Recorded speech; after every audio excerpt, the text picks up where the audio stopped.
Сайн байцгаана амьдагчдээ та бүхэндээ шинэ өглөөний шинэ 7 өдрийн мэндийг хүргэе. Та бүхэн маань сайхан амарцгаасан уу? За бүгд хамтдаа энэ 7 өдрийн турш өглөө бүр амьдгаар эзний үгийг бас хүлээн авцгаая. Тэгээ хамтдаа залбирая.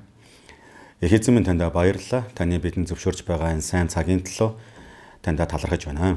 Хайртай аав минь яг энэ цаг мөчид эзэн та бидэнтэй ярих болтугай. Таны үг бас бидэнд илчлэгдэх болтугай. Их эзэн Есүсийн нэрээр гуйн залбирлаа. Амен. За бүгд хамтдаа Лук номын 7 дугаар бүлгийн 1-ээс 10 дугаар ишлэгийг хүлээн авцгаая. Тэгээд би та бүхэнд уншиж өгье. Тэрээр хүмүүс сонсгосон яриагаа өндөрлөж Капернаумд явж ороход нэгэн зуутын даргын ихэд үнэлдэг зарцсан өвдөд өхлүүд байжээ. Есүсийн тухай тэрээр сонсоод ирж зарцыг нь эдгэхийг түүнээс гуйлгахаар юдэчүүдийн ахмадуудаас хэдэн хүнийг түүн рүү явуулав. Тэд Есүс дээр хурж ирээд түүнээс хичээнгүйлэн гуйж тэр танаас үүнийг гуйх зохистой. Нэгэн тэр манай үндэстнийг хайрладаг. Бидэнд синагог барьж өгсөн хүн бол тэр юм гэжээ. Есүс тэдний хаамт замд гарваа. Тэгээд түүнийг гэрээс нь холгүйхэн болоход зуутын дарга андуудаа илгээн эзэн та өөрийгөө нааша бүүж хэлээ. Би таныг дээвэр дороо оруулах зохистой биш ээ. Иймээс би өөрийгөө ч тань дээр очих үн хүндтэй бус хэмээн үзв. Харин үгэл хэлээч. Тэгвэл зарц минь эдгэрнэ. Би ч мөн эрх мэдэл дор байдаг хүн. Миний дор зэргүүд би. Би нэгэнд нь яв гэхэд тэр явдаг, нөгөөнд нь ир гэхэд тэр ирдэг. Зарцтай үүнийг хий гэхэд тэр хийдэг гэж түүнд хэлүүлжээ. Есүс үүнийг сонсоод ихэд гайхан өөрийг нь дагаж явсан олонд би та нарт хэлье. Ийм агуу итгэлийг би Израильд хүртэл олоогүй юм гэлээ. Ийхүү явуулсан хүмүүс нь буцаж ирээд мөнөөх зарц эрүүл болсныг олж харваа гэж хэлсэн. Амен. За энэ чинь нэгэн зуутын даргагийн тухай гарч байгаа тийм. Тэгээд зуутын даргын одоо Есүс итгэж байгаа итгэлийг нь эзэн Есүс Христ агуу итгэл гэж одоо тодорхойлсон тухай гарч байна. Тэгэхээр энэ зуутын дарга бол юдэ хүн байгаагүй, еврей хүн байгаагүй. Юдэчүүдэд бол харь хүн байсан. Гэхдээ тэр юдэчүүдэд аягүй сайн нэр хүндтэй байсан учраас юдэ хүмүүс тэр зуутын даргын өмнөөс одоо эзэн Есүс Христос гуйж байгаа. Түүний зарц нь одоо өхлүүд байна. Та очиод ингэ эдгээг өгөөч гэдэг. За тэгээд очиод эдгэх гээд явжсэн чинь зуутын дарга нь хэлж чинь тийм. Ингээд та наашаа ирээд хэрэггүй, та наашаа ирээд өөрийгөө чилээгээд хэрэггүй. Та зүгээр наанаас үгээ альтчихаа. Тэгээд ч би одоо таныг ингээд дээвэр дор оруулах, гэртээ оруулах тийм зохистой ч юм биш. Би ч таны өмнө очиодох тийм зохистой юм бишээ. Та зүгээр үгээ альтчих. Тэгээд эрх мэдэл гэж юу гэдгийг би мэднэ. Би зэргүүдтэй тий эрг гэхэд ирдэг, яв гэхэд явдаг. Тэг хий гэхэд хийдэг. Тийм учраас та үгээ альтгал ер нь болно гэж.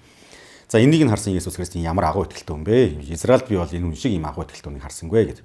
Ийм үйл явдал болсон.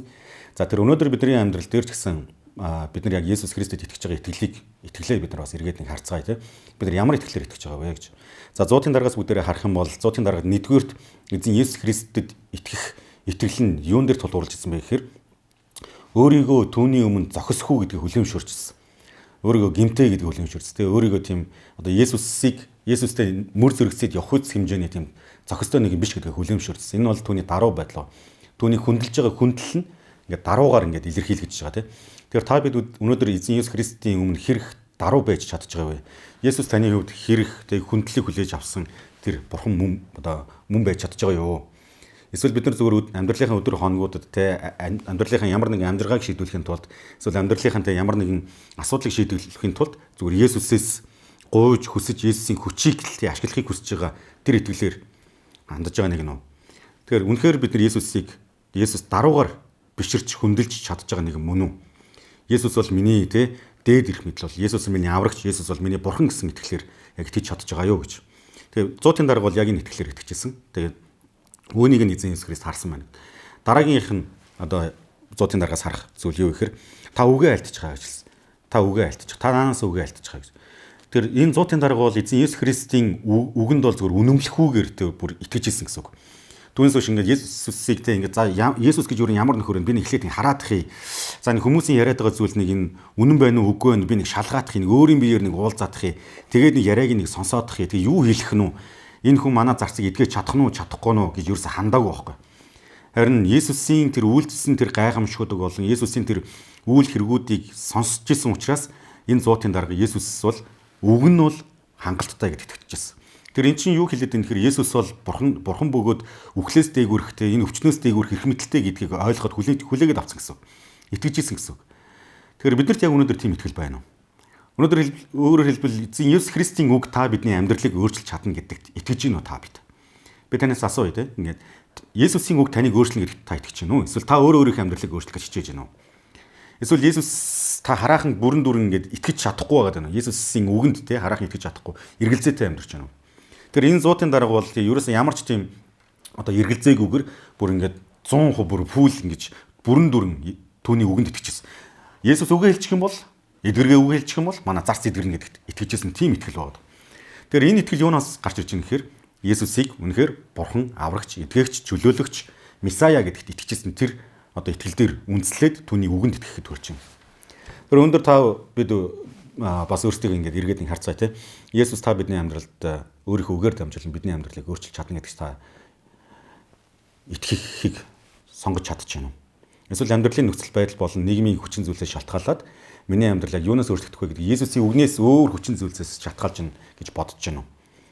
Энэ амьдралыг сайн сайхан авч явахын тулд энэ амьдралыг амжилттай одоо амжилт бүтээлтэй бүтэмжтэй авч явахын тулд эзэн Есүс Христийн үгээс илүүтэйгээр өөр ямар нэгэн зүйлийг би хүсэмжилж эрэлхийлж байна уу гэдгийг бүгд өнөөдөр өөрсдөөс асууцгаая. Тэгээд төгс эдгэрэл, төгс өөрчлөлт, төгс шинжилэлт бол зөвхөн эзэн Есүс Христийн үгнээс ирдэг. Тэгэхээр бүгд эзэн Есүс Христийн үгэнд үнэмлэхгүйгээр итгэцгээе тий. Бүр эргэлзээгүйгээр итгэцгээе. Түүний үг бол дээд ирэх мэдэл бөгөөд түүний үгэнд ямар ч тий худал хуурмаг байхгүй. Түүний үг бол энчээ хорвоо дэлхий дээр эрэхтэй, газар дэлхий дээр эрэхтэй. Заавал биелэлээ болно гэдэгт бүгд итгэцгээе. Итгэж чаддаг байхын төлөө бас эзнээс гуйцгаая тий. За дараагийнх нь 100-ын дарга Есүсийн эрх мэдэлд итгэжсэн тий. Эрх мэдэл. Өөрөөр хэлбэл би бол цэргийн дарга хүн. Би нэгэнд нь яв гэхэд явдаг, нэгэнд нь ирэхэд ирдэг. Үүнийг хий гэвэл бас хийдэг. Би эрх мэдлийн тий одоо шатлалыг би ойлгоно, мэднэ. Тийм учраас би таны эрх мэдлийг одоо хүлээмжшүүлж байна гэж. Энэ амьдралын эрх мэдлээ бүгдөө эзэн Есүс Христийн гарт өгцгөөе. Өнөөдөр бүгдөө яах вэ ингээд мэдээж одоо энэ хорвоо дэлхий дээр амьдрах гаалтай ингээл одоо амжиргаа залуулах гал хичээж явж байгаа хүмүүсийн хувьд олон зүйлтэй тэмцэлтэж явж байгаа. Олон зүйлийн ард гарах гээд явж байгаа хэ. Гэхдээ энэ бүхнийг бид нар өөрсдийнхөө гар, өөрсдийнхөө хяналтан дотор байлгах тусмаа бид нар цуцаж ядардаг гэдгийг бас хүлээмжшөөрцгөөе. Өөрсдийнхөө эрх мэдлээр өөрсдийнхөө хүсэл таалалд нийцснийхээ дагуу энэ амьдралыг авч явж чадахгүй гэдгээ бас тэгэх тусмаа бид нар улам илүү ядардаг гэдгээ, цуцдаг гэдгээ бас хүлээмжшөөрцгөөе. Харин энэ амьдралаа бүгд Есүсийн гарт даатгаж өгцгөөе. Есүсийн эрх мэдэл даатгацгаая. Эзэн минь та намайг өөрийнхөө мотор доор та өөрийнхөө хүслийн дагуу та намайг удирдаач. Та өөрийнхөө эрх мэдлээр та миний амьдралыг хөтлөн дагуулаач. Таны эрх мэдэлд би итгэж, таны эрх мэдлийн тэр хүч нөлөөний дотор би амьдрахыг хүсэж сонгомоор байна гэдэг бүгд шийдэцгээе гэж таныг уриалж байна. Тэгээд би дахин сануулъя өнөөдөр бүгд эзний юм даруусцгаая эзнийг бид нар зөв даруй сэтгэлээр хүндэлж түүнийг хүндлэн биширцгээе. Дараа нь түүний үгэнд итгэцгээе. Үнэмлэхгүйгээр итгэцгээе эргэлзээгүйгээр ямар нэгэн баталгаа хайхгүйгээр, ямар нэгэн нотлогоо хайхгүйгээр шууд эзний үгэнд итгэцгээе. Эзэн эдгэн гэсэн бол эдгэн, эзэн өөрчлөн гэсэн бол өөрчлөн, эзэн чөлөөлнө гэсэн бол чөлөөлнө, эзэн аварна гэсэн бол аварна, эзэн шийднэ гэсэн бол шийднэ. Эзэн уучлна гэсэн бол уучлна. Амен. Энэ эдгээр үгсэд ингээд бүгд итгэцгээе. Дараагийнх нь түүний эрх мэдэлд итгэцгээе.